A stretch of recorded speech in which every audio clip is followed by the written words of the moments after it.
ब्रह्मा का पिता है, कौन विष्णु की मां, शंकर का दादा कौन है, हमको दे बता। ये जानने के लिए कृपया सुनिए। जगत गुरु तत्वदर्शी संत रामपाल जी महाराज के अमृत वचन सर्व पवित्र धर्मों के पवित्र शास्त्रों के आधार पर।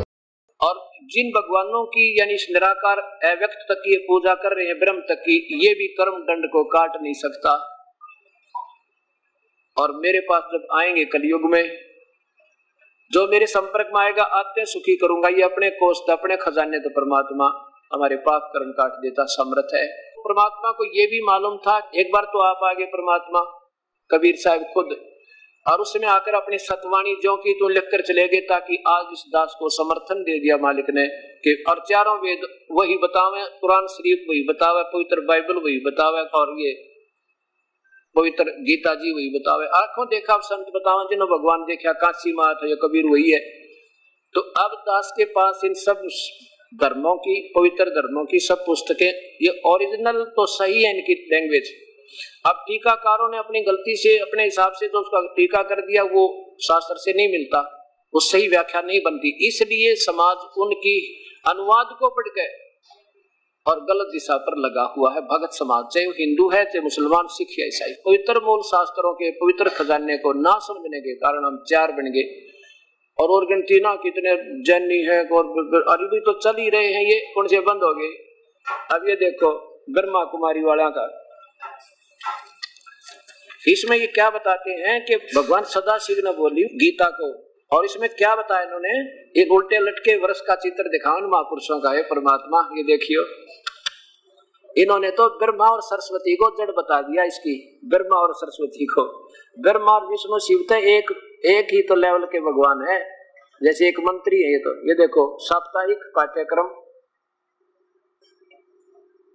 ईश्वरीय ज्ञान का साप्ताहिक पाठ्यक्रम, प्रजापिता ब्रह्मा कुमारी ईश्वरीय विश्वविद्यालय, पांडव भवन, आबू पर्वत, राजस्थान। इसमें देखिएगा ये क्या बता रहे हैं, मनुष्य की सृष्टि। ये देखो चौथा दिन, मनुष्य की सृष्टि रूपी विराट रचना। ब्रह्मा कुमारी ने बोली, कल हमने सृष्टि रूपी अद्भुत खेल समझाया था तेरेगी, उसकी पुनर्वर्ती रहस्य को भी स्पष्ट किया था, याद है ना। वह उसमें भूत बोला है ब्रह्मा कुमारी में, कल भी बताया था मैंने तेरे तक। जिज्ञासु, जी हाँ, पांच युगों का चक्कर अनादि काल से कैसा फिरता आ रहा है, अब सृष्टि की घड़ी बजा है, अर्थात ऐसे ऐसे। फिर ब्रह्मा कुमारी के बोली कि इस सृष्टि रूपी रचना को अभी अच्छी तरह समझना है। देखना, कर्म सन्यासी तो कहते हैं यह जगत बना ही नहीं, यह संसार मिथ्या है, सौपन मात्र है, परंतु त्रिकालदर्शी परमपिता परमात्मा ने हमें इस रचना के तीन कालों के मुख्य वृत्तांत समझाए हैं, उन्हें जानना है। और कौन सा जानना, ये एक वृक्ष की उपमा दी है, भूगोल है। भगवान ने इसे इतिहास को एक वृक्ष की उपमा दी है, जिसे कि मनुष्य समुदाय का वंश वृक्ष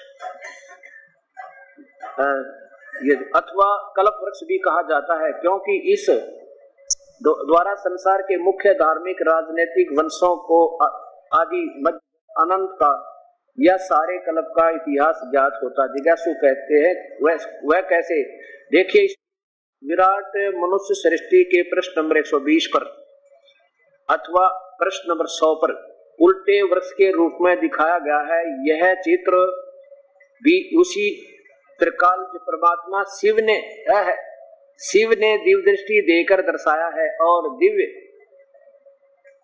बुद्धि देकर समझाया है। जैसे लौकिक विद्यालय में बालकों को सुविधा और उनकी रुचि के लिए अध्यापक उसकी सिद्धांत को चित्रों का मान चित्रों द्वारा स्पष्ट करते, वैसे ही परम पिता परमात्मा शिव ने भी संकेत कर दिया कि चित्र बना। देखो अब ये बना शिव जी ने चित्र, पहले तो दूसरा बताया था, अब ये बना दिया शिव जी ने चित्र उस काल में।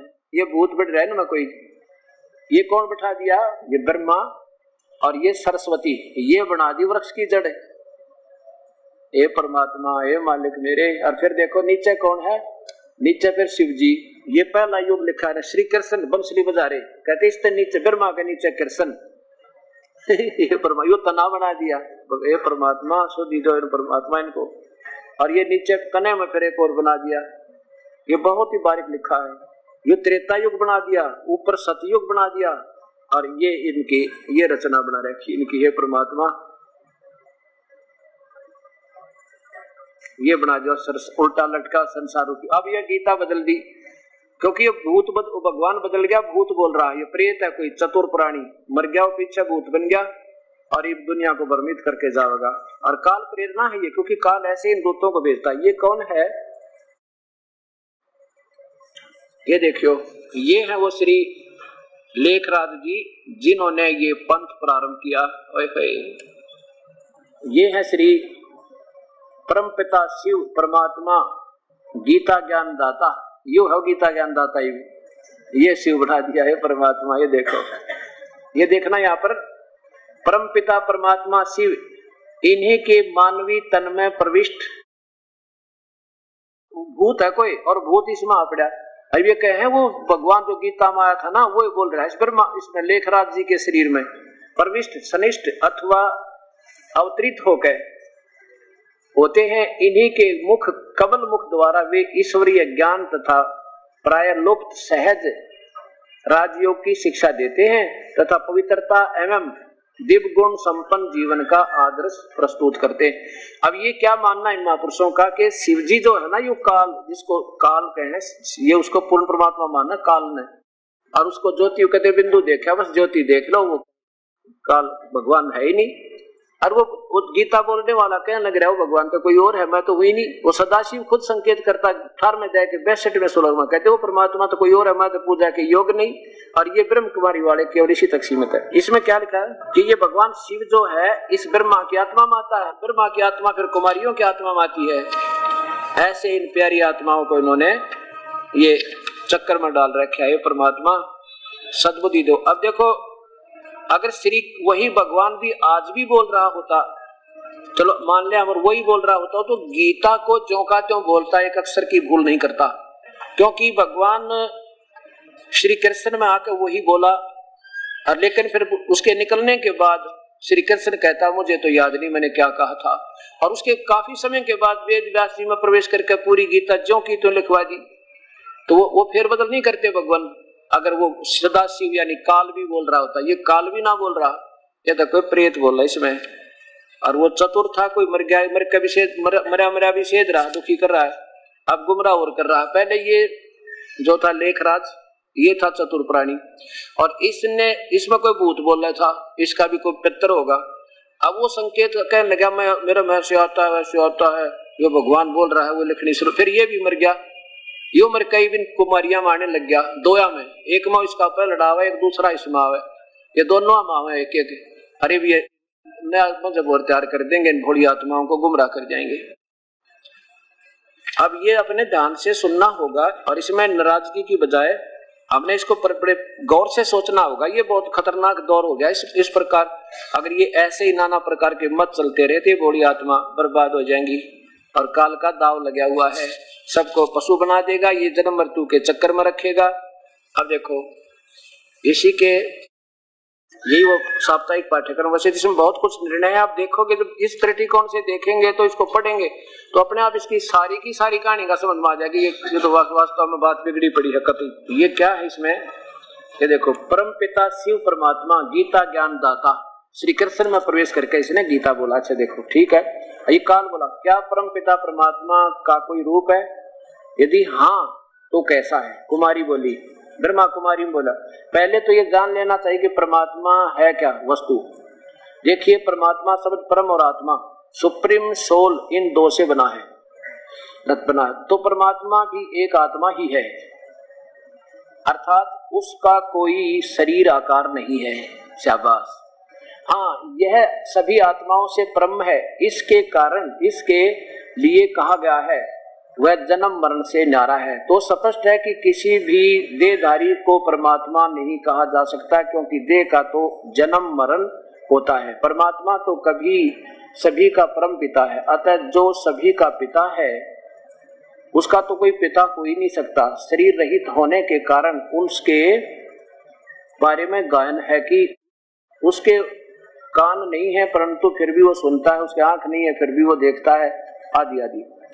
सभी लोग कहते हैं कि परमात्मा एक लाइट है, एक ज्योति अथवा नूर है, किंतु वे यह नहीं जानते कि उस लाइट का रूप क्या है। तो आज हम उसको आपके अनुभव के अपने अनुभव के आधार पर यह बताना चाहते हैं कि जैसा आत्मा एक ज्योति बिंदु है, वैसा ही आत्माओं का पिता अर्थात परमात्मा भी ज्योति बिंदु है। हाँ, आत्मा और परमात्मा के गुणों मंत्र है। परमात्मा सदा एक रस शांति का सागर, आनंद का सागर, प्रेम का सागर और जन्म मरण से रहित है और न्यारा तथा दुख सुख से न्यारा है, परंतु आत्मा जन्म मरण और दुख से चक्कर में आती है। बता तरह के जो वही आत्मा तो जन्मती ना मरती, तो जीव जन्मा मरे, और जीव जैसा ही शिव बताओ वो भी फिर जन्मता मरता है। इनकी अकल देखो ये परमात्मा। आप देखिए, आप देखेंगे कि सभी धर्म वालों ने यहाँ परमात्मा ज्योतिर्मय रूप को यादगार किसी न किसी प्रकार से मौजूद किया। भारत में तो श्रीनगर से लेकर कहीं तक लेकर बंबई तक शिव के इस रूप की प्रतिमा मिलती है। जो शिवलिंग बना शिव जी बन रहा, कहते ये वही तो है, और इसका नाम विश्वनाथ है। तो कोई अमरनाथ एक स्थान और उसे मुक्तेश्वर कहते हैं, दूसरे पर पाप कटेश्वर भी इसी का नाम करते हैं। ये परमात्मा के रूप ही की प्रतिमाएं हैं, क्योंकि विश्व का नाथ, अमर आत्माओं का नाथ परमात्मा, यानी अमर आत्माओं का नाथ, मुक्ति देने वाला, कर्म पाप काटने वाला एक परमात्मा ही है। वह देवों का भी देव है, इसलिए राम का भी ईश्वर होने के कारण उसे रामेश्वर, गोपेश्वर आदि आदि। वृंदावन में उसी की यादगार है। श्री कृष्ण का भी शरीर होने से योगेश्वर नाम से वृंदावन में उसकी यादगार है। भारत के बाहर सनातन धर्म आदि मक्का में, इस्लाम धर्म वाले के यहाँ भी मक्का में इसी का आकार का एक स्मरण चिन्ह है, जिसे वे लोग संगे अस्वद कहते हैं, और भारत में लोग उसे मकेश्वर कहते हैं, मकेश्वर कहते हैं।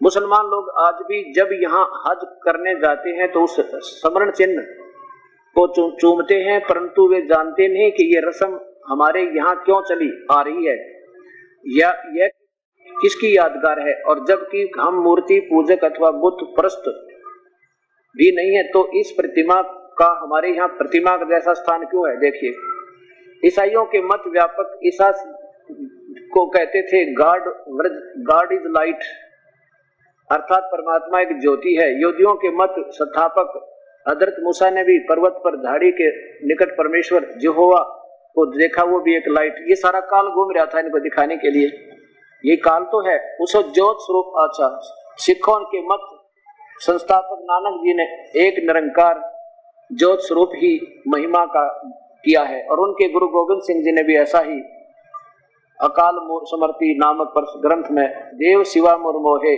आदि आदि का। ये देखो, अतः हमें उस ज्योत स्वरूप परम पिता परमात्मा की स्मृति में सतीत होना चाहिए।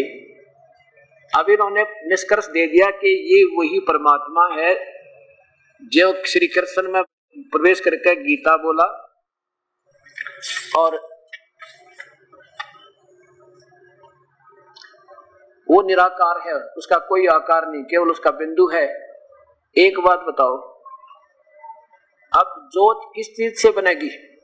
कोई भी प्रकाश है कि इसका कारण जरूर मिलेगा, चाहे ट्यूब से लाइट हो, किसी भी प्रकार से, चाहे वो किसी प्रकार। और जब तक हमें भगवान नहीं मिलेगा तो वह लाइट के देगी। मान लीजिए कोई दीप जल रहा है तो उस लाइट का हमें लाभ क्या होगा? और ये भगवान वही है जो सदाशिव ये कहते हैं। इसमें एक जगह लिखा है कि गीता भगवान, इसी भगवान श्री कृष्ण ने बोली थी, जो इसका साक्षी है। अब देखो, ये इसी पुस्तक के प्रश्न नंबर साप्ताहिक पाठ्यक्रम, इस प्रजापिता ब्रह्मा कुमारी सूर्य विश्वविद्यालय, पांडव भवन, आबू पर्वत, राजस्थान में। ये क्या कहते हैं यहाँ पर देखिएगा, प्रश्न नंबर 56 पे। ये बहुत अच्छा, नीचे देखो, जिज्ञासु ने पूछा, गीता माता की साक्षी, गीता से गीता देखना जिज्ञासु कहता गीता से कैसे स्पष्ट होता है कि भगवान सर्वव्यापक नहीं है। अब देखो जिज्ञासु ने पूछा, गीता माता की साक्षी ब्रह्मा कुमारी बताती है, गीता शास्त्र इस सिद्धांत पर आधारित है कि परम पिता परमात्मा अवतरित होते हैं और यदि परमात्मा सर्वव्यापी हो तब तो उनके अवतरित होने का प्रश्न ही नहीं उठता। अतः गीता के अवतारवाद के कारण सिद्धांत से स्पष्ट है कि परमात्मा सर्वव्यापी नहीं है। वास्तव में गीता में ये भी महावाक्य है कि इस सृष्टि से के आकाश तत्व से पार जो अव्यक्त धाम है, जहाँ सूर्य और तारायण का प्रकाश नहीं पहुंचता, वही मेरा परम धाम है।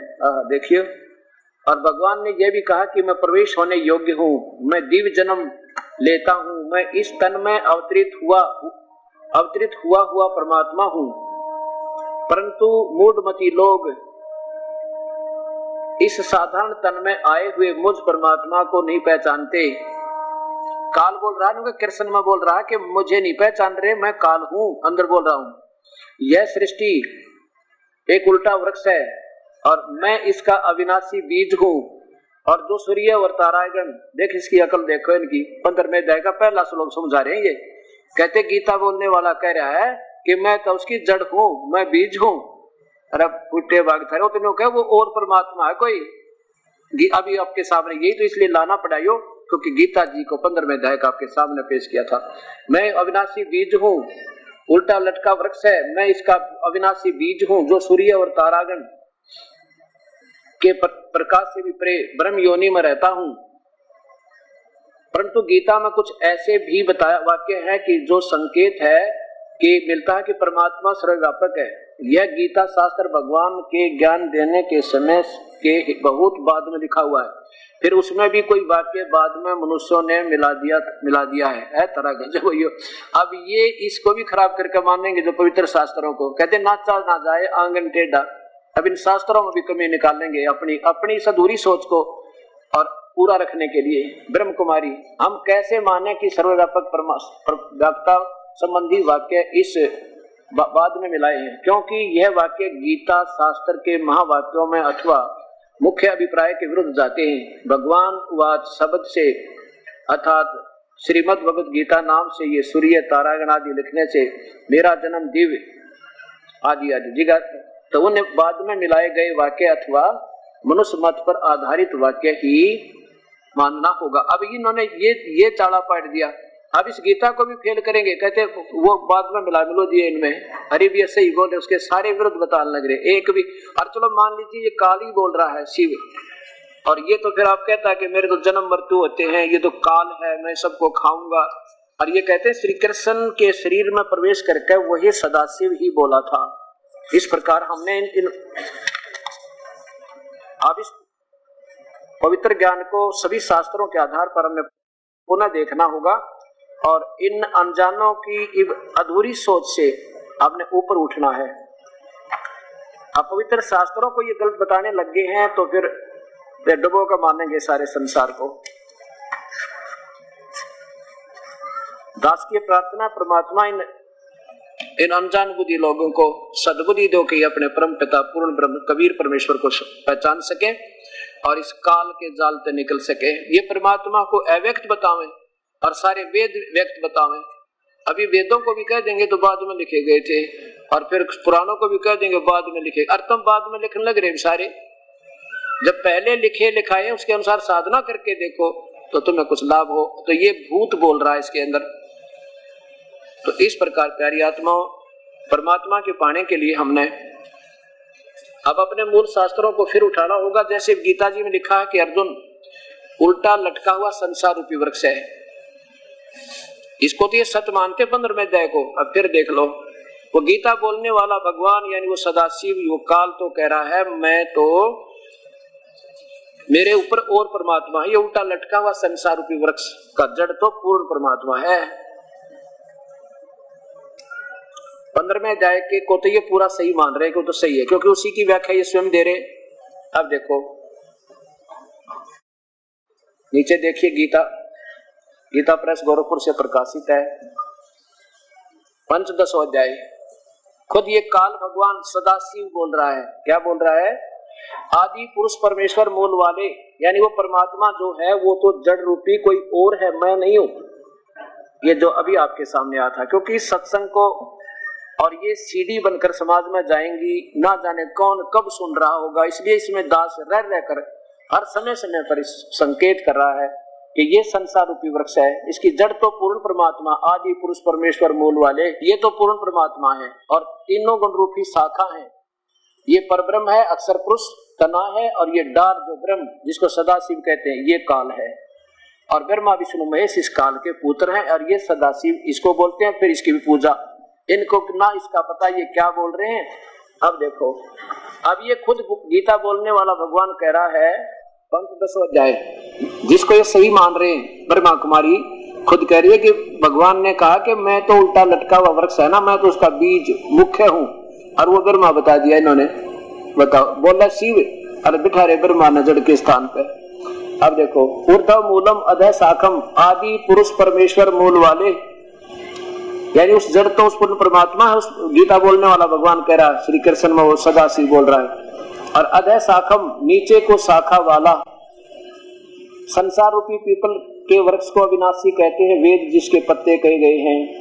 उस संसार रूप वृक्ष को जो पुरुष मूल सही तत्व से जानता है वो वेद के तात्पर्य को जानने वाला है। आगे बताते हैं, देखो तीनों गुण रूपी, अब दूसरा अध्याय देखो, उस संसार वृक्ष की तीनों गुण, रजगुण ब्रह्मा, सतगुण विष्णु, तमगुण शिव जी तो शाखा है।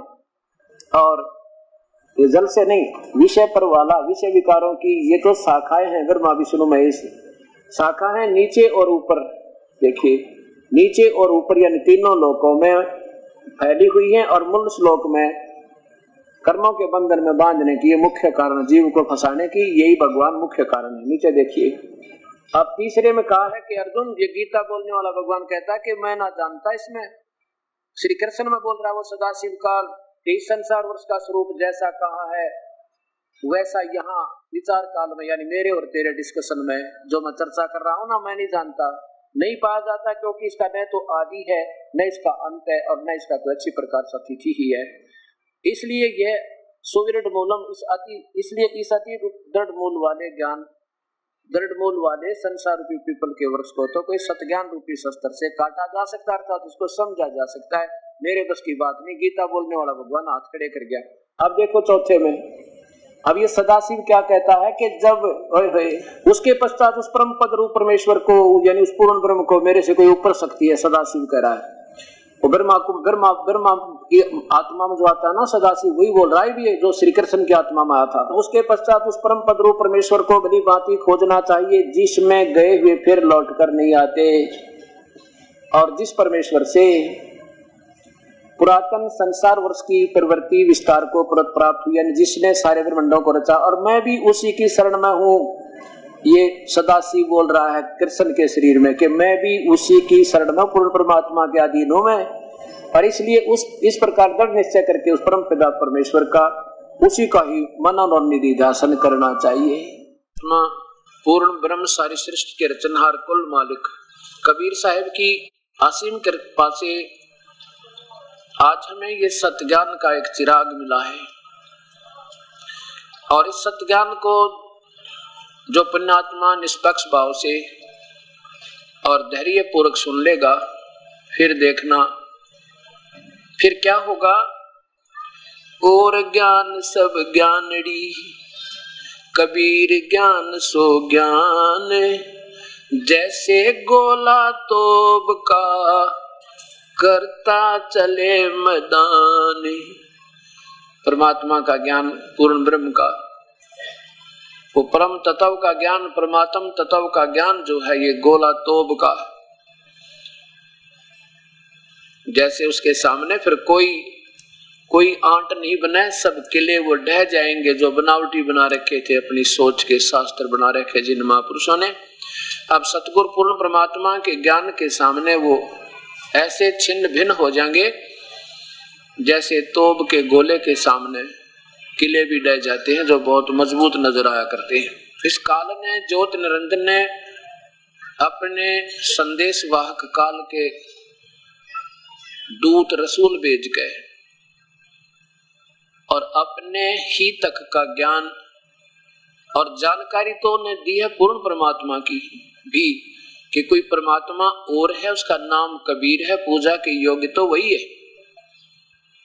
और अपनी अटकने बीच में टांग अड़ा दी, ज्ञान तो सही दे दिया और फिर अपने दूत भेज के और सबको शास्त्र विरुद्ध साधना पर आरूढ़ करवा दिया। जब परमात्मा एक, तो उसको पाने की विधि एक ही होगी, दो हो नहीं सकती। वो प्रमाण कहां से मिलेंगे? वो हमारे पवित्र शास्त्र देंगे।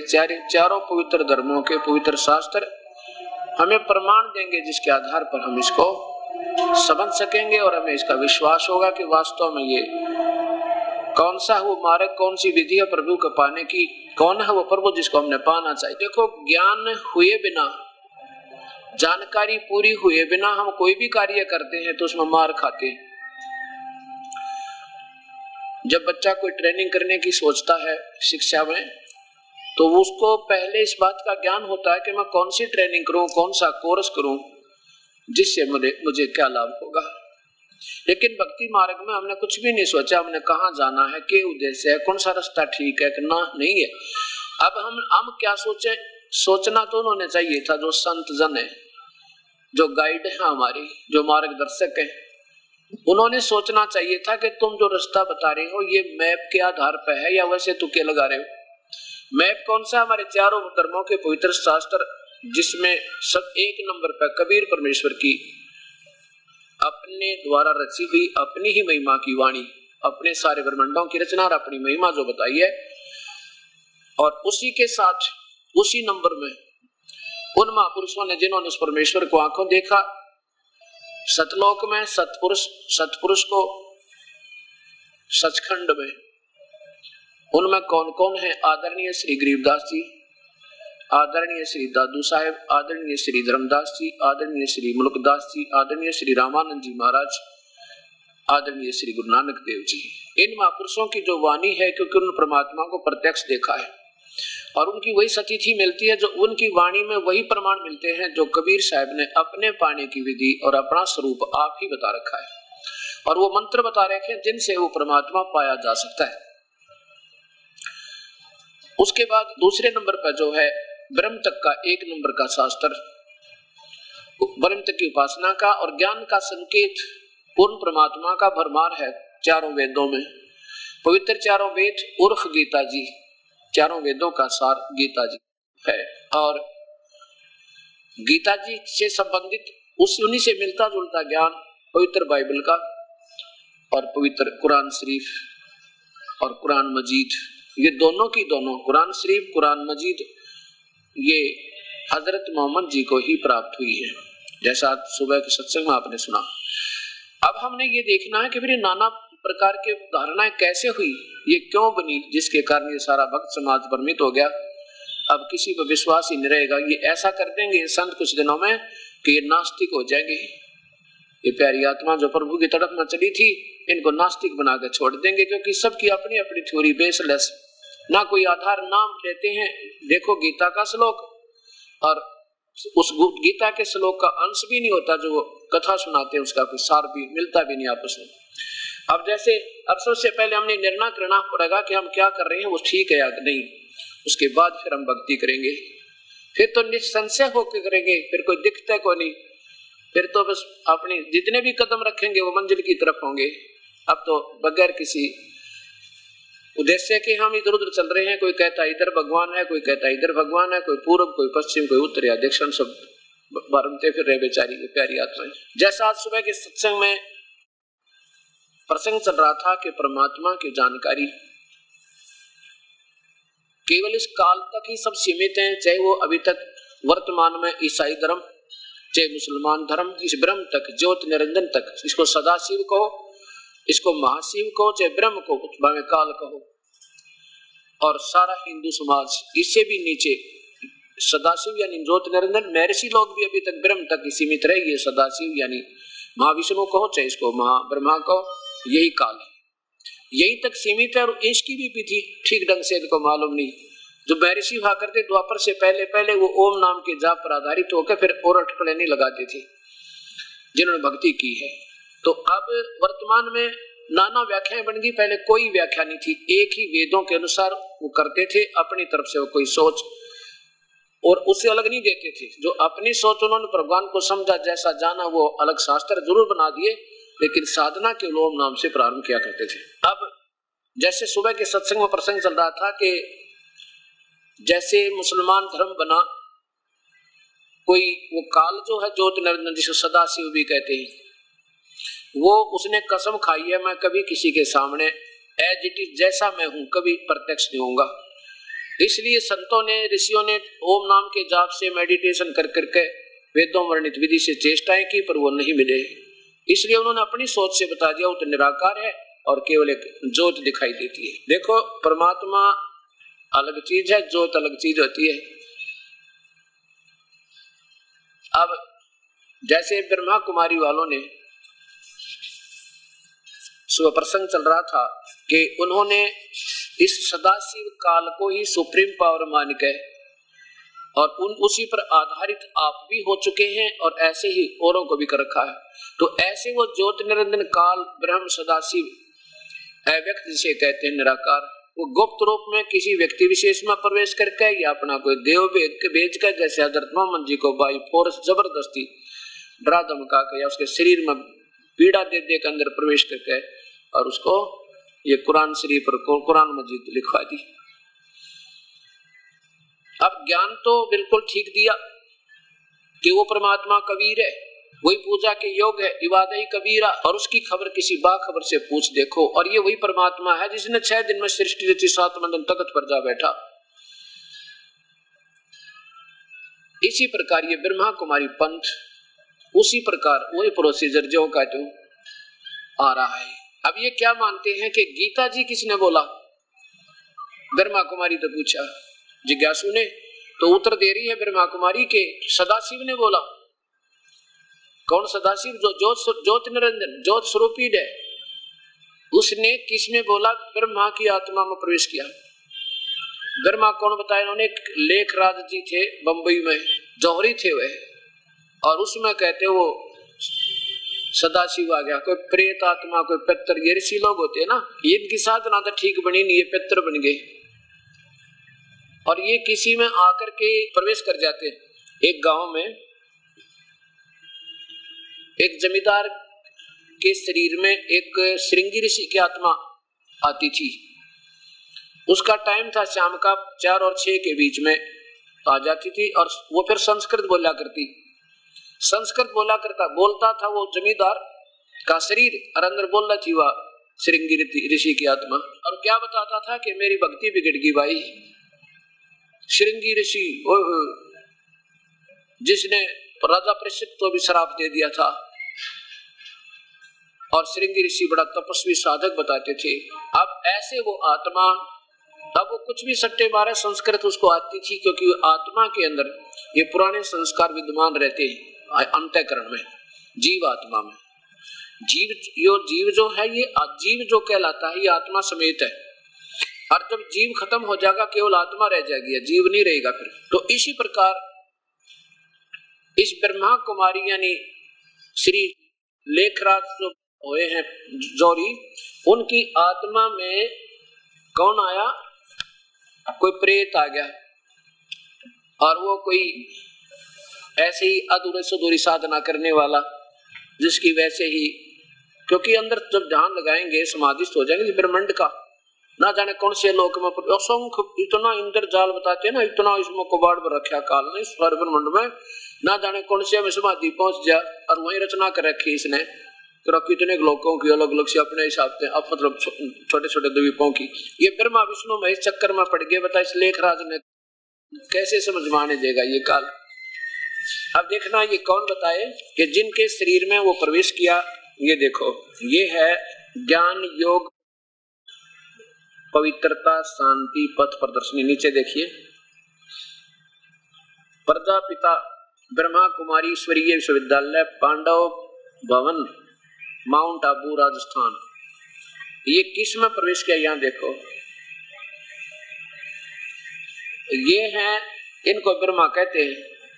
इनका लेखराज शर्मा नाम था, और एक जौहरी थे। ये जौहरी इसमें वो प्रेत आत्मा आ गई और फिर देखना, फिर इसकी आत्मा जब ये मर गया इसमान लग गई और ये भी मर गया थी, दो चाहिए इन दोनों आत्मा ना, जब दो बैठे हैं ये आत्मा, दो ब्रह्मा कुमारी बैठे हैं, क्योंकि एक की आत्मा इसकी आवे, एक दूसरे की आवे। उसको सदाशिव की आत्मा कहते हैं कि वो आती है ब्रह्मा की आत्मा, इसको ब्रह्मा बताया महापुरुषों ने, और कहते शिव की आत्मा ने ब्रह्मा मावे, ब्रह्मा की आत्मा इसमें आवे, और जब यह बोले और फिर ज्ञान देवे। और ये कौन शिव कौन है? सदाशिव वही जिसने गीता बोली थी, वही है ये सदाशिव श्री कृष्ण में प्रवेश करके। ये देखो ये है पिता श्री ब्रह्मा, अब इसको ब्रह्मा नाम रख दिया, नाम इनका लेखराज जी था, जिनके माध्यम से परम पिता शिव ने ज्ञान दिया। यहाँ देखो जगदम्बा सरस्वती, जिन्होंने ज्ञान वीणा द्वारा आध्यात्मिक जागृति लाई। आगे देखो नीचे विवरण देखिएगा। जिस मनुष्य के तन में परमात्मा शिव ने प्रवेश किया, वह उस समय कलकत्ता में एक विख्यात जौहरी थे और श्री नारायण के अनन्य भगत थे। यह देखो फिर त्रिकालदर्शी परमात्मा शिव ने उनके तन में प्रवेश किया।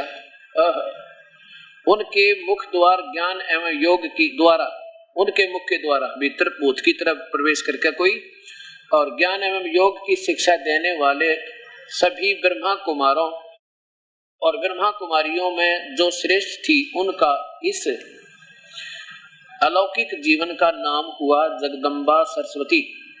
वह यज्ञ माता हुई।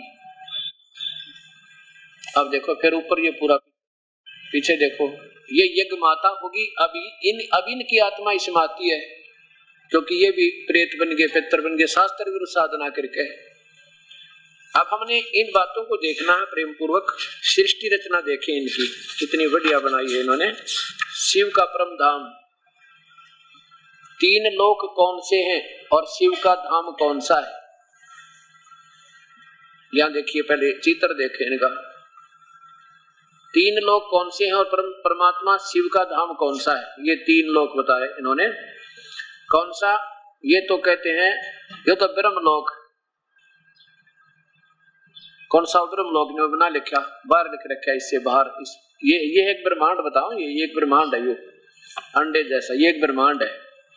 ये तो ब्रह्मा का ब्रह्म लोक, और ये इधर लिखा सूक्ष्म लोक, ब्रह्मा विष्णु और शिव पुरियां। अच्छा नीचे देखो, ये तय साकार मनुष्य लोक, ये दिखा रखी है, ये इनकी पुरियां, देखो जिक्र भी नहीं कहा वो पुरियां। ये एक ब्रह्मांड की रचना बताई इन्होंने। और क्या बताते हैं देखो कि मनुष्य लोक तो ये है जिसमें जिन व्यक्तियों का, ये मनुष्य आत्माएं मुक्ति अथवा पूर्ण शांति की शुभ इच्छा तो करती है, परंतु उन्हें यह मालूम नहीं कि मुक्ति धाम अथवा शांति धाम कहाँ है। इसी प्रकार परम प्रिय परमात्मा शिव ने मनुष्य आत्माएं मिलना तो चाहती हैं, उन्हें ये याद भी करती हैं, परंतु यह मालूम नहीं कि वह पवित्र धाम कहाँ है जहाँ वह जाकर परमपिता शिव इस सृष्टि पर अवतरित होते हैं। जहाँ से आकर परमपिता शिव इस सृष्टि पर अवतरित होते हैं। ये किया देखो, पहला था साकार मनुष्य लोक। सामने चित्र दिखाया गया है कि यह एक साकार मनुष्य लोक है, जिसमें इस समय हम हैं। तो ये पृथ्वी लोक को ये मनुष्य लोक बताओ जिसमें हम बैठे, और इसमें सभी आत्माएं हड्डी मांस आदि स्थूल शरीर से लेकर कर्म करती है। नीचे देखो, दूसरा सूक्ष्म देवताओं का लोक। इस मनुष्य लोक के सूर्य तथा तारागण के पार तथा आकाश तत्व के भी पार एक सूक्ष्म लोक है, जहाँ प्रकाश ही प्रकाश है। उस प्रकाश के अंश मात्र में ब्रह्मा विष्णु तथा महादेव शंकर की अलग अलग पुरियां हैं। अच्छा देखो, यहाँ उन देवताओं के शरीर हड्डी मांस आदि के नहीं है, बल्कि प्रकाश के हैं, और यहाँ उनको दिव्य चक्षुओं द्वारा देखा जा सकता है। ये देखो, यहाँ संकल्प तो होते हैं, क्रियाएं भी होती हैं और बातचीत भी होती है, परंतु आवाज नहीं होती। लोग कहीं जो कर आवाज नहीं होती इनकी, ये तो वो बोल रहे हैं जैसे गूंगे बोला कर, जैसे बिना आवाज की जो होती है ना, बिना आवाज की फिल्म हो, कहते ऐसे रहते हैं महेश्वर, उनका आवाज को नहीं। और तीसरा बताते हैं ब्रह्मलोक। ये वो लोक है जिसमें केवल एक बिंदु दिखाई देता, बिंदु, जो केवल एक बिंदु दिखाई देता है वो लोक है ये। यहाँ देखो, ये वही है माउंट आबू से प्रकाशित ज्ञान योग पवित्रता शांति का प्रदर्शनी, प्रजापिता ब्रह्मा कुमारी ईश्वरीय विश्वविद्यालय, पांडव भवन, माउंट आबू, राजस्थान। इसमें देखो एक आश्चर्यजनक बात, निराकार परमात्मा और उनके दिव्य गुण। कहते हैं शिव जी निराकार हैं, उनका आकार कोई नहीं। परमपिता शिव परमात्मा गीता ज्ञान दाता। आगे इधर देखो, परमपिता परमात्मा का दिव्य नाम और उनकी महिमा। परमपिता परमात्मा का नाम शिव है। शिव का अर्थ कल्याण आदि करना। नीचे देखो, वह जन्म मरण से सदा मुक्त, सदा एक रस आदि आदि। मनुष्य आत्माओं को ज्ञान देने के लिए सोम अथवा अमृत पिलाने और अमृत पद देने वाला सदा जगती ज्योति सदा शिव है। वैसे एक ज्योति है जो सदा। नीचे देखो, परमपिता परमात्मा का दिव्य रूप ये है। परमपिता परमात्मा दिव्य रूप एक ज्योति बिंदु के समान दिए की लौ जैसा है। वह मूर्ति अति निर्मल, वह रूप अति निर्मल स्वर्णमय, लाल और मनमोहक है। वह दिव्य ज्योति रूप के दिव्य चक्षु द्वारा देखा जा सकता है और दिव्य बुद्धि अनुभव किया जा सकता है। परमपिता परमात्मा की उस ज्योति बिंदु रूप की प्रतिमाएं भारत में शिवलिंग नाम से पूजी जाती है। अवतरण के बाद महाशिवरात्रि भी मनाई जाती है। निराकार का अर्थ ये देखो, लगभग सभी धर्मों में अनुयायी परमात्मा को निराकार मानते हैं, परंतु इस शब्द से वे यह अर्थ लगाते हैं कि परमात्मा का कोई आकार रूप नहीं है। और क्यों अर्थ होगा इसका? निराकार का अर्थ यह जो कुछ भी ना दिखे, अपनी थ्योरी बना के क्या कहते हैं? नहीं, जब परमपिता परमात्मा शिव कहते हैं कि ऐसा मानना भूल है। वास्तव में निराकार का अर्थ है कि परमपिता साकार नहीं है, अर्थात न उसका कोई मनुष्य जैसा स्थूल शारीरिक आकार है और न देवता जैसा स्थूल सूक्ष्म शरीर आकार, बल्कि उनका रूप अशरीरी और ज्योति बिंदु के समान है। बस ज्योति बिंदु के समान। बिंदु, अब देखो बिंदु को तो निराकार ही कहेंगे, अपने घर की गडरे। अब देखो बिंदु से कितना ही छोटा है तो आकार तो होगा। अब जैसे कोई आप लगा दो, क्या कहोगे भाई? अब कितना ही कोई छोटा सा छोटा बिंदु रख लो, उसका भी आकार बनेगा। ये तो ज्योत, दिए की ज्योत बताओ, दिए की ज्योत। अब मान लीजिए हम ये छोटा सा आकार बना देते हैं, ये देखो। अब इसको क्या कहेंगे? इससे भी छोटा बनाएंगे, न्यू कहेंगे अभी गोलाकार है। और ये क्या कहेंगे? बिंदु आकार है। मान लीजिए बिंदु, ये बिंदु बना दिया, इसका भी आकार है। और ये कहते हैं नहीं, बिंदु आकार नहीं होता, आकार साकार का अर्थ होता जो अनविजिबल हो उसको निराकार कहते हैं, जो दिखाई ना दे। और कोई भी ये कहते हैं शिव का लिंग है ना, शिवलिंग तो सही है उसका, तो तरह गजब भाइयों। ये कहते हैं कि शिव तो निराकार है, लेकिन उसका जो लिंग हम देखते हैं ना, पत्थरों की मंदिरों में मूर्ति बन रही, कहते वो सही है, वो साकार है, वो बिल्कुल ठीक है। ये देखो इसी की ये वही किताब है, क्योंकि भगवान शिव तो मनुष्य रूप में आकार है और उसका लिंग निराकार है, वो बिंदु लिंग शरीर निराकार, पर वही है। अब देखो इस पे शिव और शंकर में अंतर। कहते हैं शंकर तथा शिव, ये तो शंकर है और यो डला शिव है। तेरा गजब हो, यो डला शिव है, यू है परम पिता।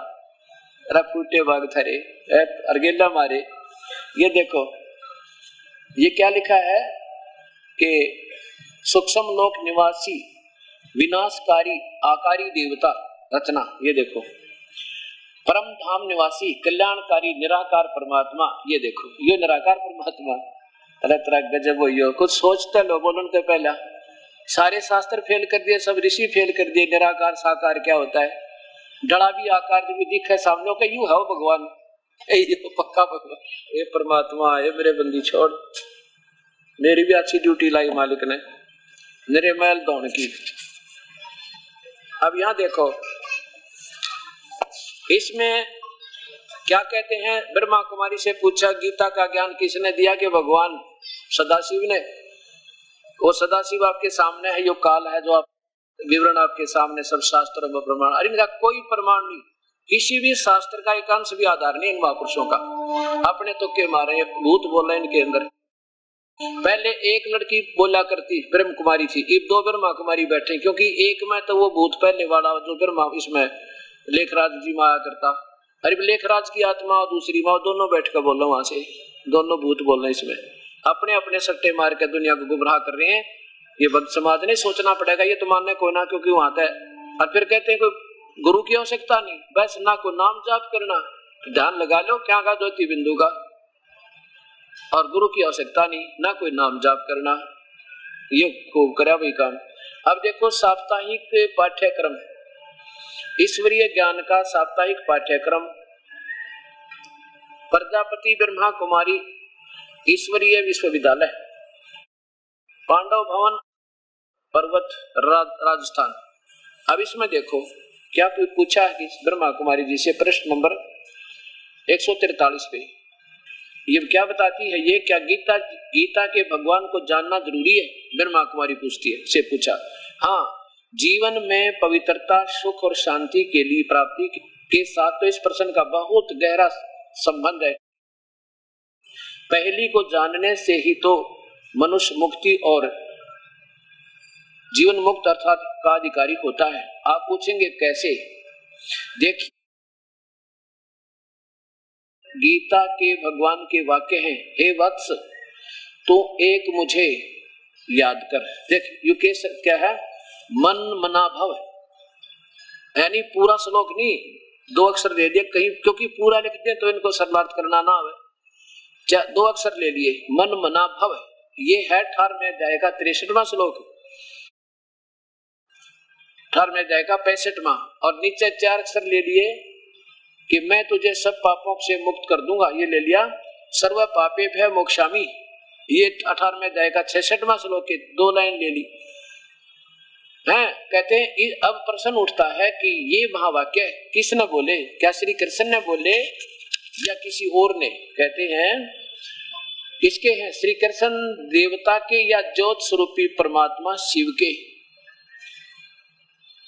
शरीरधारी देवता तो याद करने से मनुष्य भला मुक्ति की अवस्था था, शरीर के संबंध, शरीर बंधन से न्यारी अवस्था कैसे प्राप्त कर सकता है? फिर पतित पावन तथा पाप कटेश्वर तो एक परमात्मा ही है, दूसरा कोई पापों का नाश नहीं कर सकता, क्योंकि परमात्मा एक है, परमात्मा के कर्तव्य परमात्मा ही कर सकता है, दूसरा कोई नहीं कर सकता। इसलिए यह बात स्पष्ट करनी पड़ती है कि गीता का ज्ञान वास्तव में सर्व आत्माओं के परमपिता ज्योत स्वरूपी जीवन मुक्ति के दाता ब्रह्मा विष्णु और शंकर के रचयिता ज्ञान के सागर मौलिक जन्म से रहित पतित पावन परमात्मा शिव ने दिया, और उसे ही आप याद कीजिए, वह उस परमात्मा से ही आपको मुक्ति, जीवन मुक्ति अथवा श्री नारायण श्री कृष्ण जैसे वेद पद की प्राप्ति होगी। अब देखो, अब फिर देखो वो श्लोक, इन्होंने क्या लिखा है कि ये 2 अक्षर लिए हैं, मन मना भव, पूरा नहीं लिखा, ना कोई श्लोक नंबर लिखा, पर मैं बताऊंगा कौन सा लिखा है इन्होंने। और सर्व पापे भय मोक्षामि, अब ये इस बात को तो मानते हैं सुन सुना के पढ़ पढ़ा के किताब वो, क्योंकि शाना चतुर आदमी थे ये लेखराज जी, और फिर ये और इससे भी कोई शाना भूत था वो इसमें आ गया। अब ये क्या बताते हैं कि जो ज्योत स्वरूपी निरंजन काल है ये सदाशिव है, बिल्कुल, और ये तो काल है, ये शिव महापुराण में जैसे आपको बताया था, क्योंकि जो भक्तात्मा इस पूरे सत्संग को सुन लेगा फिर तो ये इनके बच्चे के खिलौने लगेंगे, कहीं की ईंट कहीं का रोड़ा। अब देखिए ये है वो शिव महापुराण, और ये वास्तविक ब्रह्मा के द्वारा बोलेगी, इस नकली ब्रह्मा के द्वारा नहीं। गीता प्रेस गोरखपुर से प्रकाशित है और इनके संपादक हनुमान प्रसाद पोदार और मुद्रक हैं गीता प्रेस गोरखपुर। इनके रुद्र संहिता अध्याय नंबर 6 में प्रश्न नंबर 100 पे सिर्फ इतना ही दिखाऊंगा कि ये काल जो है, ये काल और दुर्गा, यही काल ज्योति निरंजन, जिसको सदाशिव भी कहते हैं, इसको काल भी कहते हैं और इसी को ब्रह्म भी कहते हैं। संक्षिप्त रुद्र संहिता प्रश्न नंबर 100 पे अब देखो, ये महादुर्गा की महिमा है, दुर्गा की महिमा है जो महापार्वती रूप में इस काल के साथ ब्रह्मलोक में रहती है। उस पराशक्ति को प्रधान प्रकृति गुणवती माया बुद्धि तत्व की जनित विकारित बताया है। वह शक्ति अंबिका कही गई है जिसको प्रकृति सर्वेश्वरी त्रिदेव जननी ब्रह्मा विष्णु महेश की माता भी कहा गया है। नित्य और मूल कारण भी कहते हैं सदाशिव द्वारा प्रकट की गई उस शक्ति की 8 भुजाएं। अगर ये कोई समझदार भी बोल रहा होता है साथ में ये भी बताता ब्रह्मा विष्णु महेश के माता पिता कौन है, पिता वो तो बता दिए कि सदाशिव न रचे, इनकी माँ कौन है, अर्थात अल्पज्ञ है ये जो इसके अंदर बोल रहा है। सुनी सुनाई कोई कथा सुन दी भूत ने, अरे वो ऐसे बोल रहा है। अब देखो नीचे, तीनों ब्रह्मा विष्णु महेश की माता दुर्गा है और ये सदाशिव कौन है? वे जो सदाशिव हैं वे परम पुरुष ईश्वर शिव शंभु और महेश्वर कहते हैं। वे अपने सारे अंगों पर भस्म रमाए रहते हैं उन काल रूपी ब्रह्म ने। ये काल कहो चाहे ब्रह्म कहो सदाशिव कहो, ये है वो काल जो वास्तव में जिसने गीता बोली। ये कौन है? ये ज्योति निरंजन और ये गुप्त रूप में रहता है। अब इसी ने गीता बोली। प्रमाण ये है कि इसमें लिखा है कि अर्जुन मैं काल हूं। ये गीता इस भगवान ज्योतिनंदन के द्वारा नो की नो बोलेगी श्री कृष्ण में प्रवेश करके, कोई बिल्कुल सही।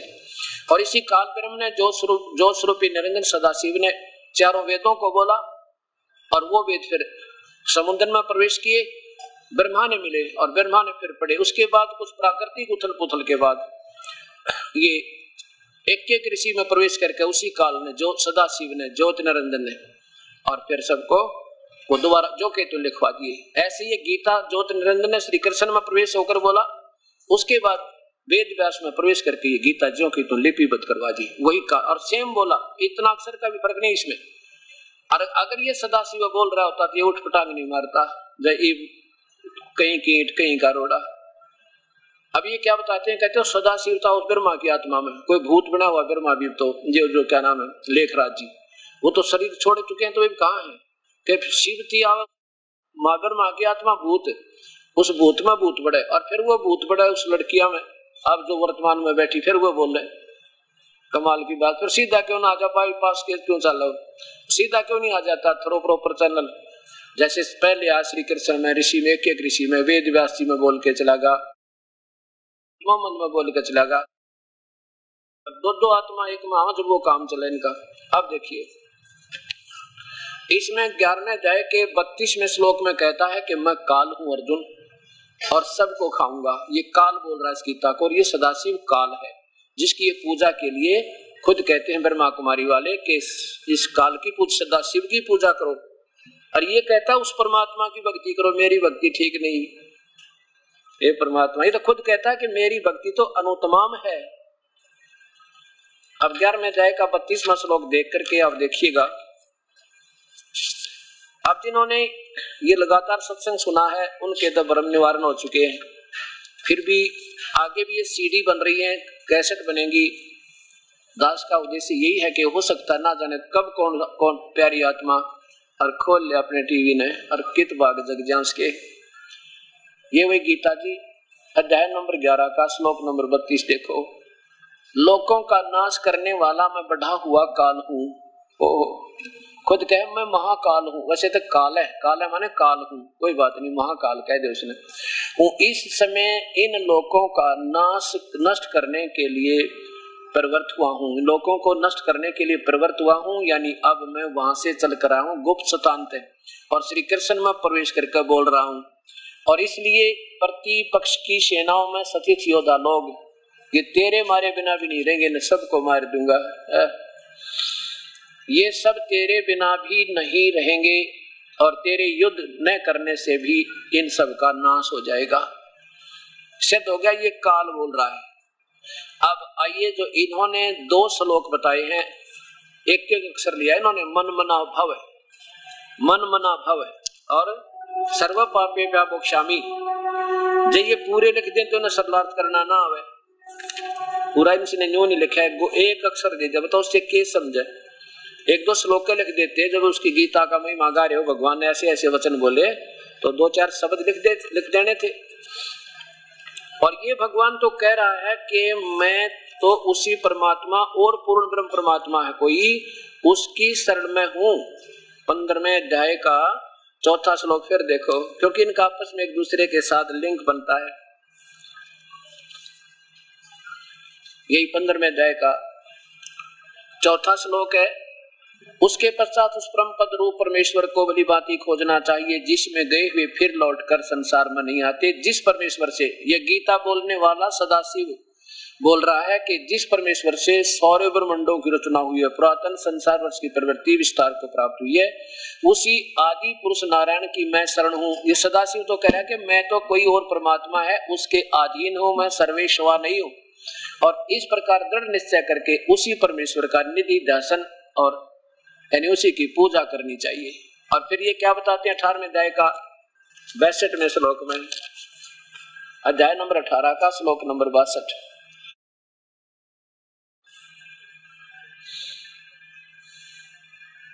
ये भारत सब प्रकार से उस परमेश्वर की शरण में जाइए, सदाशिव बोल रहा है, खुद कह रहा है कि उस परमात्मा की शरण में जाइए, काल बोल रहा है। और उस परमात्मा की ही कृपा से तू परम शांति और सनातन परम धाम को प्राप्त होगा।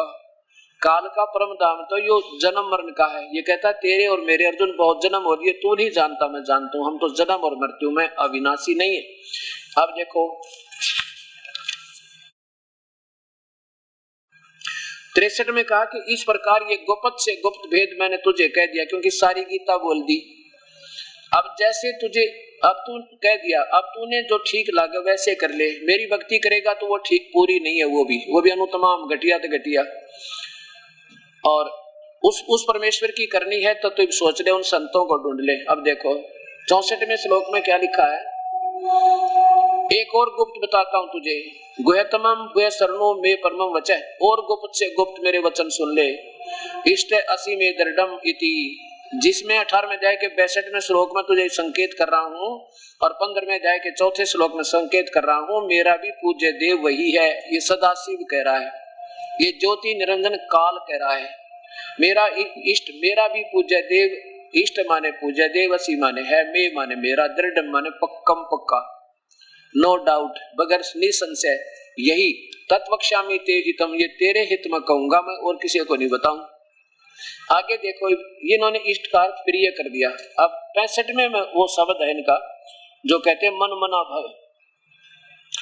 अब ये है 65वां श्लोक, इसमें क्या बताया कि मन मना भव, बस ये 2 लाइन ले ली, 2 ये पूरा श्लोक लिखते हैं कि कलम घसेती भाई, ताकि पता लग जाता है। आम आदमी तो नहीं सोचा ना कौन से श्लोक का है, कौन से का ना है।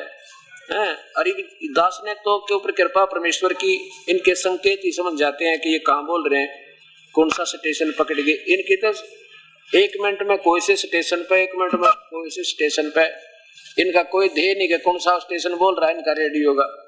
अब देखो क्या गीता क्या कहन भगवान को जानना जरूरी है? हाँ जरूरी। देखो क्या लिखा है, मन मना भाव, बस या देखो, हे वत्स तुम एक मुझे याद कर, मन मना भव, और फिर सर्व पापे व मोक्षामि, ये 18वां अध्याय है। अब प्रश्न उठता है कि ये वाक्य बोले किसने, कृष्ण जी ने बोले या सदाशिव ने, ज्योति निरंजन ने बोले? स्वयं कहते हैं कि ज्योति निरंजन ने बोले। ये देखो 144 पे 143 पे आप देख रहे थे, ये इधर देखो 144 पे, ये वाक्य किसके हैं? श्री कृष्ण देवता के या ज्योत स्वरूप परमात्मा शिव के? हाँ, ज्योत स्वरूपी शिव के हैं। परमात्मा ज्योत स्वरूपी शिव ने ही गीता का ज्ञान वास्तव में सर्व आत्माओं के परमपिता ज्योत स्वरूपी, ज्योत स्वरूप जीवन मुक्ति, जीवन मुक्त के दाता ब्रह्मा विष्णु और शंकर के रचयिता, ज्ञान के सागर, लौकिक जन्म रहित पतित पावन परमात्मा शिव ने दिया। ये ज्योति निरंजन शिव ये काल ने दिया। अब ये क्या कहता है, अब देखो 18वां अध्याय लिखा है, 65वां श्लोक देखो, इसमें क्या लिखा कि मन मुझ में मन वाला हो, 65वां चल रहा है, मुझ में मन वाला हो, मेरा भक्त बन, मेरा पूजन करने वाला हो, मुझको प्रणाम कर, ऐसा करने से तू मुझे ही प्राप्त होगा, यह मैं तुझसे सत्य प्रतिज्ञा करता हूं, क्योंकि तो मेरा अति प्रिय है। या प्रिय मैंने ठीक लिख दिया, प्रिय। अब काल कहता मेरी शरण में आता है तो नीचे के ब्रह्मा विष्णु महेश और देवताओं की पूजा त्याग दे, तो उनसे अच्छी राहत मैं दे दूंगा, लेकिन मेरी पूजा भी अनुतमाम घटिया तो घटिया है। यहाँ देखो ये काल कहता है कि लेकिन मेरी पूजा तो बिल्कुल व्यर्थ है। यहाँ देखिएगा, मेरी भी पूजा कति गलत है। अध्याय नंबर 7 का श्लोक नंबर 18, ये 18 में उदारा सर्वे एवमेति ज्ञानी तु आत्मा एवं मे मतम। अब क्या कहता है ये काल के, जिन्होंने ये पता लगा कि एक परमात्मा की भक्ति करनी चाहिए वेदों अनुसार, और उन वेदों में पाया केवल ज्योति निरंजन काल तक की भक्ति, ओम नाम का जाप और मेडिटेशन ध्यान, इससे प्रभु नहीं मिलता। जैसे कल दिखा था 11वें अध्याय के 48वें श्लोक में कि ये तेरे सिवा अर्जुन ना तो कोई पहले देख सके ना आगे देख सकता, ये है मेरी प्राप्ति, वो है वास्तविक रूप ज्योति निरंजन का। नहीं अर्थात कोई किसी से भी परमात्मा नहीं मिला है, ना वर्ण वेदों में वर्णित विधि से, ना किसी जप से, ना तप से, ना जप से, ना किसी ज्ञान से। ये देखिएगा, पहले ये देख करके फिर यहाँ आइएगा।